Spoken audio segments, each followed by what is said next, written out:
बहुत समय पहले एक छोटे से गांव में रघु नाम का एक लकड़हारा रहता था। रघु बहुत गरीब था। बरसात में छत टपकती थी।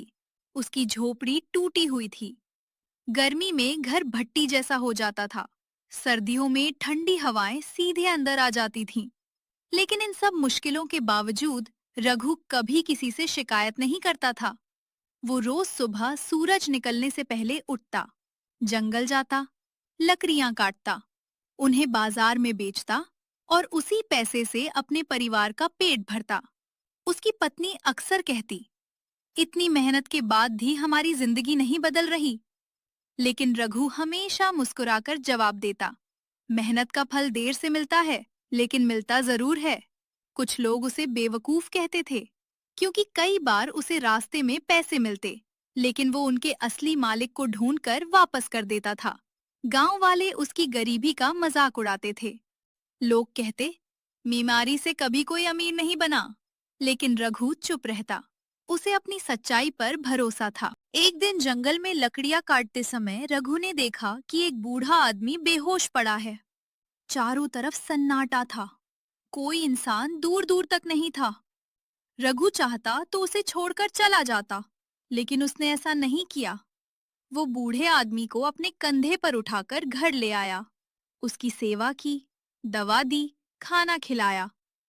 3 दिन बाद बूढ़ा आदमी ठीक हो गया।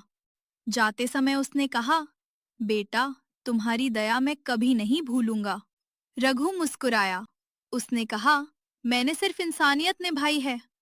बूढ़ा आदमी चला गया, लेकिन जाते जाते उसकी आंखों में एक अजीब चमक थी, जैसे वो कोई साधारण व्यक्ति ना हो। कुछ दिनों बाद रघु फिर जंगल गया। लकड़ियां काटते काटते उसे एक पुराना नक्शा मिला। नक्शा बहुत पुराना था। उस पर जंगल के अंदर किसी छिपे हुए स्थान का निशान बना हुआ था। पहले तो उसने उसे फेंकने का सोचा, लेकिन फिर जिज्ञासा हुई। वो नक्शे के अनुसार चल पड़ा। घंटों चलने के बाद वो एक गुफा के सामने पहुंचा। गुफा के अंदर अंधेरा था, लेकिन अंदर से हल्की सुनहरी रोशनी आ रही थी। रघु डरते डरते अंदर गया। वहां सोने के सिक्कों से भरे कई संदूक रखे थे। इतना खजाना कि 7 पीढ़ियां आराम से जी सकती थीं। रघु की सांसें तेज हो गईं। उसने जिंदगी में इतना धन कभी नहीं देखा था। लेकिन तभी उसे पीछे से एक आवाज सुनाई दी, ये खजाना तुम्हारा नहीं है। और जो उसने देखा, उसे देखकर उसकी आंखें खुली रह गईं। रघु घबराकर पीछे मुड़ा। वहीं बूढ़ा आदमी खड़ा था। बूढ़े आदमी ने कहा, ये खजाना कई सालों से यहाँ छिपा है, लेकिन इसे पाने वाला वही होगा जो लालच पर जीत हासिल करेगा। फिर उसने 3 शर्तें रखीं। पहली शर्त, तुम सिर्फ उतना धन ले सकते हो जितनी तुम्हें जरूरत है। दूसरी शर्त, तुम किसी से झूठ नहीं बोलोगे। तीसरी शर्त, तुम अपने गांव के गरीब लोगों की मदद करोगे। रघु ने तुरंत हामी भर दी। लेकिन कहानी यही खत्म नहीं होती। असली परीक्षा अब शुरू होने वाली थी। जब रघु खजाना लेकर गांव लौटा तो लोग हैरान रह गए। सब पूछने लगे, इतना धन कहाँ से आया? अब उसके पास 2 रास्ते थे, झूठ बोलना या सच बताना।